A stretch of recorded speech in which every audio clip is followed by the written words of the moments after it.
Why, hello there, ladies and gentlemen, boys and girls, children of all ages. My name is Mr. Dogboat333, and welcome to Hearts of Iron 4, Kaiserredux. This is the first time I've played Kaiserredux on this channel before, so I'm a little interested to see how it's go. I actually did a little bit on stream earlier today, at least earlier today, whenever this goes live. And I had fun. I actually tried doing the path that I'm going to do now, but I realized I wasn't doing it correctly, and so I decided to just give it a break. I was feeling a bit unwell, so I lay down, and now I'm back, and we're going to give us another swing, probably offline. So, actually, definitely offline. I'm keeping this an offline series. So, go ahead. Start a new game. Now, I'm already very impressed with this loading screen. I think it's pretty cool. The music is nice and jazzy as well. I hope it doesn't get me copyright claimed. So we're going to select a country. And we are going to zoom ourselves out to the far eastern Republic of Transamur. Now, there's a bit of a difference from the normal Kaiserreich that we might know if you want some exact details. Africa looks notably different. Italy kind of looks like the old Italy before that bit rework that they did. Austria owns Venice as well. Looks like Greece has a different name. Don Kuban got split up into a couple different nations. And those really seem like the biggest differences that I can notice. So as Transamur is a little bit bigger, a little thicker, which I'm always down for thickness. If you know anything about me, you know I love thick. I totally won't be taken out of context at all, I'm sure. So, we're gonna hop in, but before I do that, I want to check out the custom game rules just to see if there's anything we can do. I know there's an Alaska, which I think is kind of funny. We might see if we can do something with them, or try to take them back. We have...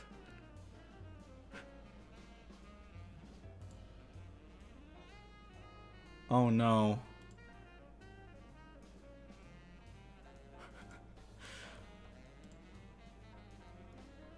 Oh, well this is, that's certainly interesting. Let's see... Don't know too much what's gonna happen.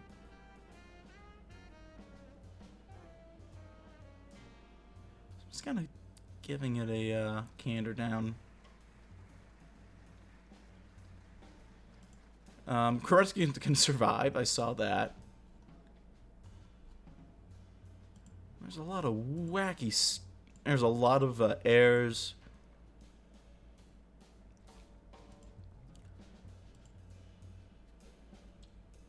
You know what I think I'm gonna do? I think I'm just gonna not touch anything. I'm just gonna see what happens. So, I'm gonna go ahead and set my timer. Let's go ahead and check out the world of Kaiserredux. So I've never played, like I've said this a couple times already. I haven't played this before. Very much looking forward to it. I wasn't too interested for a while,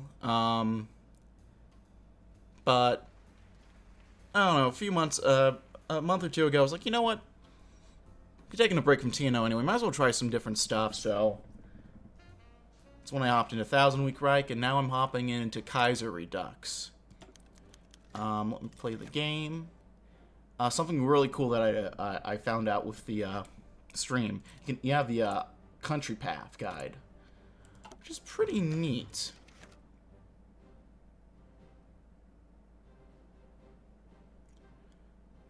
So, they didn't really have a really good guide for what I wanted to do. Which, it is what it is there. But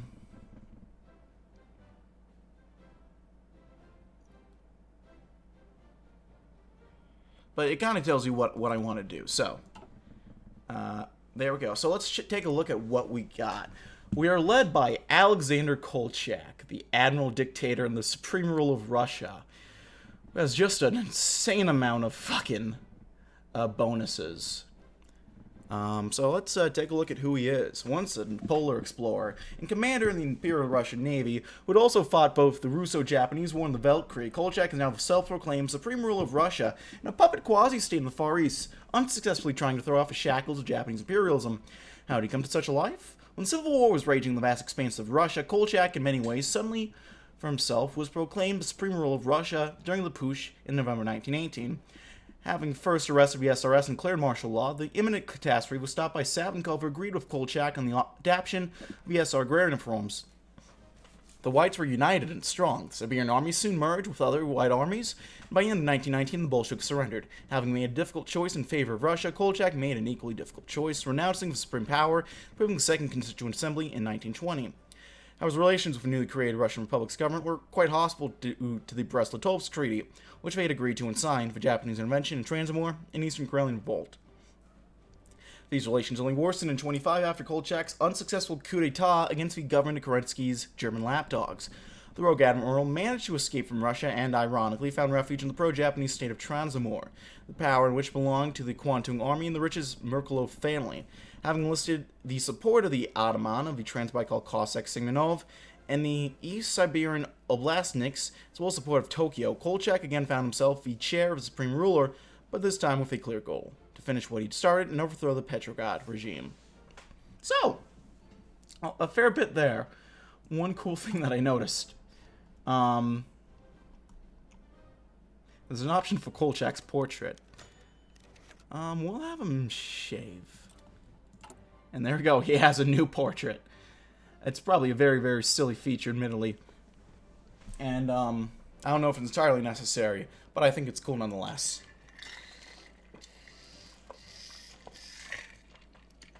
One thing that sold me on this mod. But we have anti-Kolchak sentiments.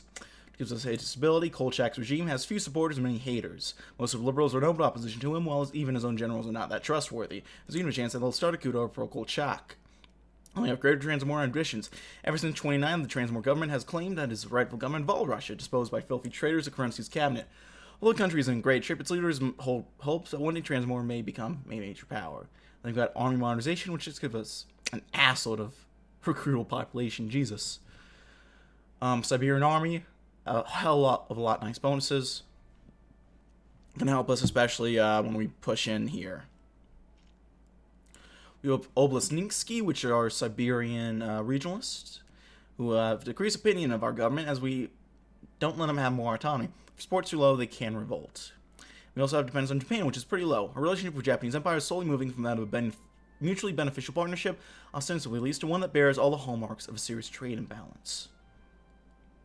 So, we have a couple different options, really.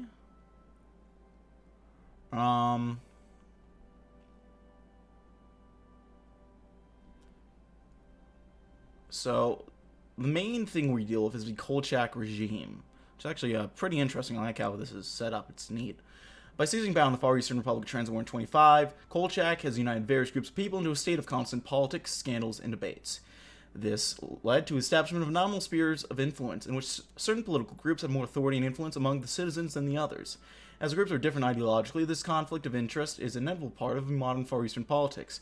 This makes Kolchak an important figure in the center of Far Eastern chaos, trying to bridle the ambitions of each group, and at the same time impose his own policies. The situation severely violates equilibrium of forces. Resistance to Kolchak's government will become apparent. So we have our own supporters, which we have about 25%.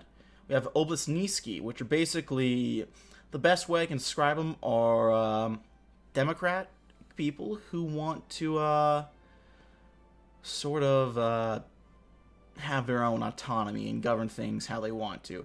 Then you have the Cossacks. You have the DORVS, which are monarchists and sort of nationalists, and the NRA, who are socialist totalists. You also have the Japanese influence, which, if it gets too big, they can coup us like in base game or base mod Kaiserredux. I can't say base game, base mod. It's more appropriate. And then we also have the business interests, which are currently oriented towards Japan. I have some neat stuff that can help our influence. it looks like. So what we're going to do... I'll read this real quick. So we have Japanese presence in Vladivostok to worry about. Our government is not seen as a legitimate Russian state by the Russian people. This is made even more apparent by Tokyo's ever-growing influence. We'll need to make sure to put on a good show whilst they conduct their meetings in the hope they don't suspect us of disloyalty. Then we got Siberian regionalism. The Oblastnitsky Siberian regionalists are those who believe that the entire region of Siberia should be at least autonomous. After the push, Kolchak has given a promise to give wide autonomy to Siberia. However, his cooperation with Japanese authoritarian rule is limiting the dreams of the Oblastnitsky. Their resistance will grow more from day to day if Kolchak does not fulfill his promise, but notice, the more promises Kolchak gives them, the stronger the possible revolt will be if the admiral will break his word. So a little balancing act we gotta do. We also have super events we can worry about and matters of the Russian state, which we'll worry about when we get there. Let's do some research real quick. We'll do the usual setup, support weapons, and then research speed, and then construction. Our industry is not the best. Of course it's not. We're in the middle of, we're at the very edge of Russia. Not exactly known for its development. So let's get a couple of different civvy factories going on through here. So we'll work on one of Vladivostok first, and then work on these other ones as the others are built. I have no national focus set, so we'll do the Supreme Ruler focus. Kolchak claims to be the Supreme Ruler of Russia. For our leader to bolster his image, he needs a strong propaganda machine to help foster an effective cult of personality. Everyone should know about his glorious persona and great deeds. Kolchak must be seen as a father of a nation in the eyes of his people. Well, there we go. I'm going to go ahead, get these guys into an army. We also need these guys. So we'll get Pepelev as a field marshal, and we'll go with, we'll get this guy in as a general. And we'll let these boats finish off. I'm not too worried about them. And we can recruit more divisions, but I think I'll hold off for now. We also have some neat little options over here. Not that we can do them right now. Oh. There we go. We'll turn on exonyms, as is my go-to.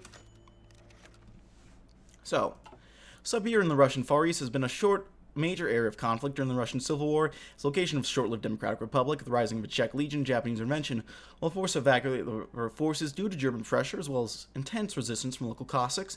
The Japanese remained eager to extend their influence in 1922, pushed for the establishment of an independent state in the Transamur region. This motion gained the support of the Vladivostok business community, despite the fact that it left them vulnerable to forming an economic dependency on Japan. The majority of the business community, however, saw economic and diplomatic relations with the rising power in the East as a significant advantage, especially when compared to the alternatives of being sucked further into a disorder besetting the rest of Russia. The new nation gained a prominent figurehead in the form of Kolchak, one of the most successful white generals of the Civil War and one-time self-proclaimed supreme ruler of all Russia.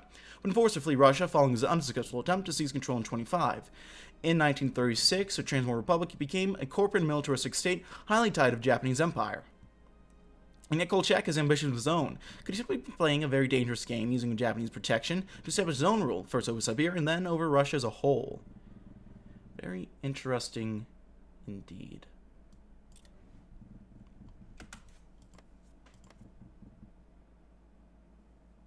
So Russia has claims on all of this, it looks like.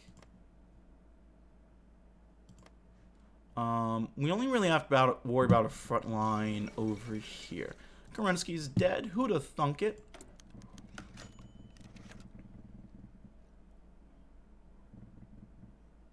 Anyway.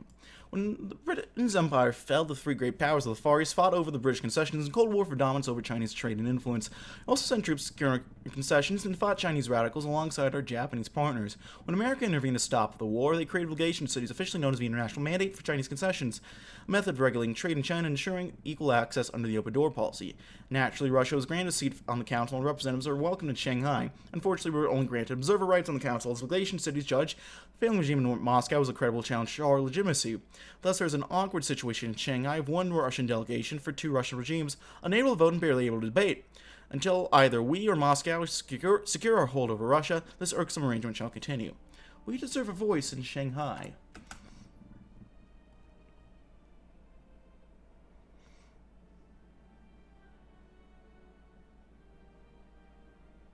Well, we'll get there when we get there. From the very moment when the White seized power in Siberia and the Far East, the Far Eastern People's Revolutionary Army, or the NRA, funded by the Bolsheviks, operated in the region. With the loss of Bolsheviks, the NRA continues activities, but completely went underground, periodically arranging political assassinations and attempts on high-ranking officials. 15 years later, the NRA is still active, and neither the lack of DORBS agents, or the incompetence of trained Cossacks, or a lack of infrastructure prevents the exposure and destruction of this terrorist group. In addition, the NRA also distributes outright Bolshevik propaganda, which tries to radicalize the workers of large industrial cities of the Far East, Chita, Khabarovsk, etc. Once they identify and control all the underground branches of the NRA, get their leadership, and execute them before they plunge the Far East into the chaos of Bolshevism, it must eventually die out. I believe now we have the option to do some stuff. Let's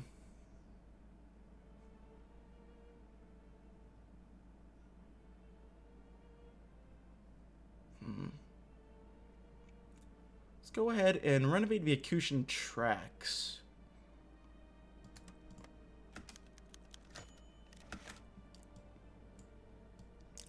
Let's look at this real quick first. For Defik Kerensky, the political situation in Russia is more chaotic than it's ever been in recent years. Some of our ministers believe that the opportunity now exists for us to strike. We should start by sending agents to push our agenda all across Eastern Siberia. The people here are citizens and they will join us to bring down the corrupt regime in the West. Send the agitators. Well, recent reports have reached us making clear that our plans to send agitators to Siberia to spread our ideas were ineffective. People of Siberia, no matter the anarchy taking hold in the country, seem unwilling to abandon their lives and join us for such a hopeless dream. It seems we have wasted resources for nothing. We don't need them anyway. Looks like we're staying social democratic.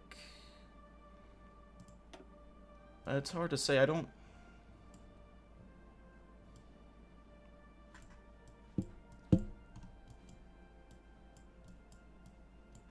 just have to wait to see. So here we have the Union of Malorossi. The history of the Young Russian movement is inexorably tied to its leader, the charismatic aristocrat Alexander Lvovich Kazanbek, born in 1902 to a wealthy noble family of Azerian-Iranian origin. The three ideological phases of Malorossi can be closely mapped to Kazanbek's own life and experience, unsurprisingly considering his role as orator and ideologist. As a student activist, Kazanbek helped form the Union of Young Russia in 1923, uniting 29 organizations and 4,000 people. The Young Russians represent the monarchist youth wing. Prone to intellectualism and ideologically vague, its members jointly rejected reactionary Tsarism, in favor of a new and dynamic vision. As secretary, Kazanbek met with Professor Nikolai Ustrelov, once head of the press bureau under Kolchak. Ustrelov convinced the young aristocrat to throw his support behind the push against Kerensky in 1924. Both fled of Transamur following the coup's failure, taking their respective supporters along with them.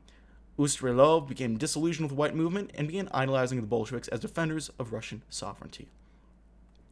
The formation of the Union of Young Russians in 1925 marked the second ideological phase of Malorossi. Kazanbek began formulating his thesis of labor monarchy under Ustrelov's tutelage. The nation ideology of Malorossi combined an absolute monarchy, Soviet democracy, orthodox integralism, Russian nationalism, and the revolutionary spirit. During this period of 25 to 33, most Malorossi were united only by theoretical oath-swearing ceremonies and readership journals such as Vivacity and Towards Young Russia. The third phase occurred shortly after Kazanbek's travels to the syndicalist nations of Europe. Kazanbek was particularly inspired by proto-totalism of the French and Italian national syndicalists, as well as the British Mosleyite. On return, Kazanbek formed the Malorossi Party in 1934 as its Vost. His ideas on how to organize the young Russian state have coalesced into a single-party corpus model under a working monarch. With a strict party structure and growing paramilitary wing, Kazanbek hopes to achieve control of Transamur and his beloved homeland of Russia. National monarchists. Interesting. Some of you might remember that fella. He is the leader of... It's over here. I forget, what was the name? Berzniki. It was Berzniki in TNO. And I believe Berzniki is no longer in the game, despite, 2 or 3 devs who explicitly said they wanted to they were planning on getting rid of it, going before it did. Who must go, and all that. So I thought that was kind of fun. I kind of figured, you know what? What happened if it didn't go? And what would happen if it was an actual country? So that's kind of what that's kind of what we're going with. If you couldn't tell by the thumbnails, which I guess if you're just watching randomly and you're waiting for me to say it officially, we're gonna try to go with the Milata Rossi. I tried to do the test game on stream. Didn't work out, but I think I know how to do it now, or how best to do it. Business circles in Vladivostok are the origins of such a state as Transamur. It was they, sponsored by the Japanese government, who declared the Transamur Protectorate. Everything changed in 25 when the territory of Transamur radically increased, and in Vladivostok, in addition to them and the Japanese, the Siberian army of Kolchak, Vidyarovs, the Cossacks, and the Siberian regionals appeared. Vladivostok, thus being the capital of Transamur, became a chessboard for all political groups in Transamur. Maybe Kolchak thinks he's in charge here, but this is a mistake. At the head of Vladivostok is the Japanese garrison of a Kwantung army, which guards the port of Vladivostok, and without its permission, no goods enter Vladivostok. But the permission is very easy to get, especially belong to the Merkulov family, the richest entrepreneurs in the Far East. I'm going to move my phone away a little bit so you don't get notifications and think you're getting Snapchat messages. I apologize. With a pocket Japanese garrison, the Merkulov brothers are trying not only to subdue the entire Vladivostok trade, but also politics, with Spiridon's, Murakov's National Democratic Union being one of the largest allowed political parties in the Far East. Well, watch them closely.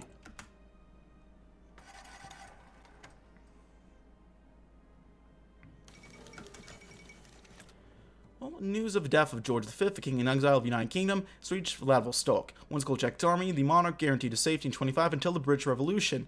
His son, Edward, is now ascended to the throne in Canada. Although neither Kolchak or Edward know each other personally, this resetting relations could be a start of a long period of partnership between our countries, which send an envoy to negotiate for support. Strong allies are always good.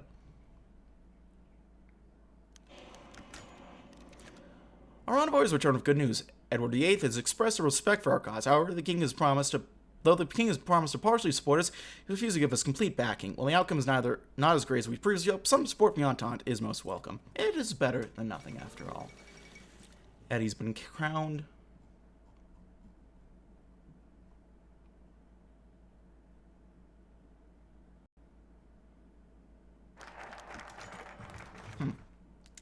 Well, even during the Civil War, when hordes of bloodthirsty Bolsheviks were trying to throw Russia into chaos, Kolchak made an important and responsible decision to become supreme ruler of Russia before the convocation of the Constitutional Assembly to unite the forces of the Whites in the fight against the Reds. The barely maintained peace between the SR cadets and military generals lasted until the end of the war. In 1920, after driving out the Bolsheviks, Kolchak, then Prime Minister Sazonov, and Kerensky were forced to sign the Minsk Treaty. After some time, a second Constituent Assembly was convened. Kolchak resigned from his position as the supreme ruler of Russia. But the next 5 years changed everything. First, the ongoing Japanese occupation of Transamur, in which local businesses seized power, effectively turning Vladivostok into a Japanese colony. Secondly, the German occupation of Russian industry, approved by Kerensky in the name of economic prosperity. Third, the ramping left-wing forces, famine in the Volga region, indulgences for the peasants, alienation of the property of the rich. All this led to the event known as the Kolchak Push of 25, and now the admiral is once again taken on the furrows of a supreme ruler, leading the Russian state in exile, waiting for the chance to return to Moscow and finally restore order to Russia. And now we are here. A little finicky, of course. I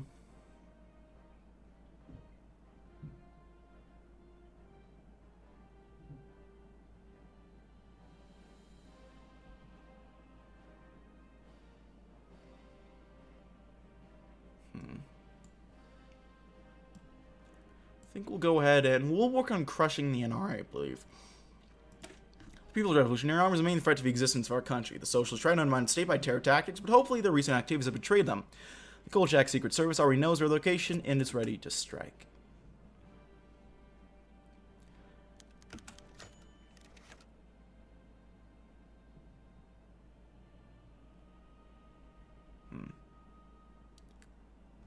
Let's do some of these decisions real quick. Let's do...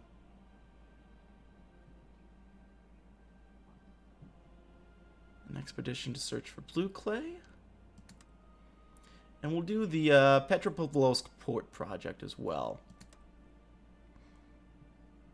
The state of achieves a large transportation node, the industrial center of the Transbaikal region. Since yesterday, the workers of Chita have demanded their wages be increased and the working day shortened. Must act now, unless socialists use this chance to revolt.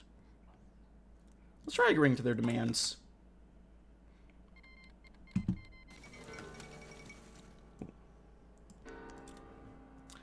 The Great Berlin stock market crash. Economic depression cannot be cured by legislative action or executive pronouncement. You can never escape poverty.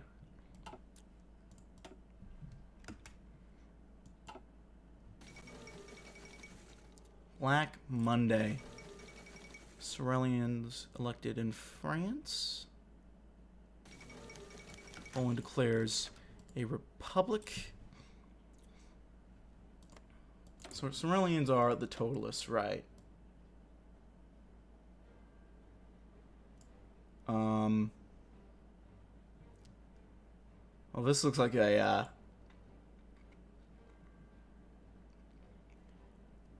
pretty funny one, it seems. Huh.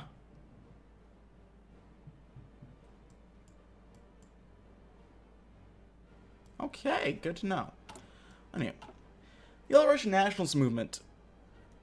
The All-Russian National Revolutionary Labor Worker Peasants' Party of Nationalists, or as they're commonly referred to, the All-Russian Nationalist Movement, of Nationalistski, are an ultra-nationalist political organization who in recent years have become increasingly popular among the citizens of Transamur. Formed in 1931 by local politician and Kolchak loyalist Anastasiy Vonsnyatsky, Nationalistski have found support among Manchurian Russians and monarchist exiles. Young immigrants still loyal to the ideals of Russian Tsardom have flocked to this movement in awe of Vonsnyatsky's fiery speeches denouncing Bolshevism, Kerensky, and Western capitalism, of which he accuses of denigrating the Russian people while declaring loyalty to Kolchak, the Russian Orthodox Church, to resort to Tsardom. Espousing the homegrown ideology of true Russian nationalism, the Nationalists have organized its members into a paramilitary force known as the Black Vanguard, undoubtedly a reference to the Black Hundred.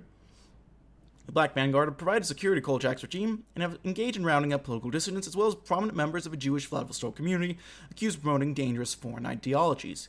Kolchak has allowed for these actions to take place without officially endorsing the movement, perhaps to appease the Japanese authorities wary of an anti-foreign movement. True Russian patriots, loyal to Kolchak. If you say so. More for demonstrations. Oh well.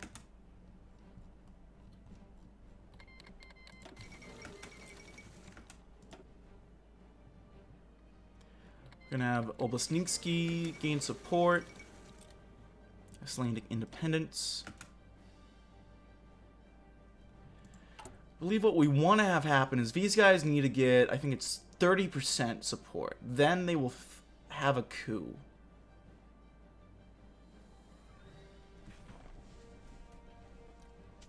We'll get an option to crush the NRA coming soon.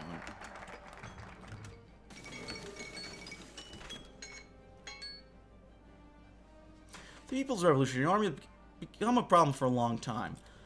Sponsored by Bolshevik, French syndicalists, or whoever else, we agitated the countryside, and after coup they are stronger than ever. We should destroy their influence once and for all. Transamur will be free of socialism. Well, their form of socialism, sure. We're going to have to leave it there, ladies and gentlemen, but thank you as always for watching. If you like this video, leave a like. If not, feel free to dislike. If you want to see more of this content in the future, I do a lot of HoI 4 content, different mods. So if you're interested in any of that, hit the sub button for uploads weekdays as well as occasionally Saturdays. If you have any comments, feedback, concern, leave it in the comment section below. I read all the comments I get and appreciate any feedback you might have for me. If you want to chat or play games or anything of the sort, check out my Discord down linked below.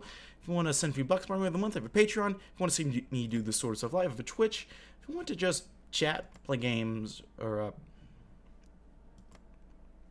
that's not the last one. If you want to see me do my non-gaming stuff, I have a second channel. I'll put you down in the description box below. That's really it for now, ladies and gentlemen. Thank you for watching. My name has been Mr. Dogboat333. I thank you for watching, and I'll see you next time. Bye-bye.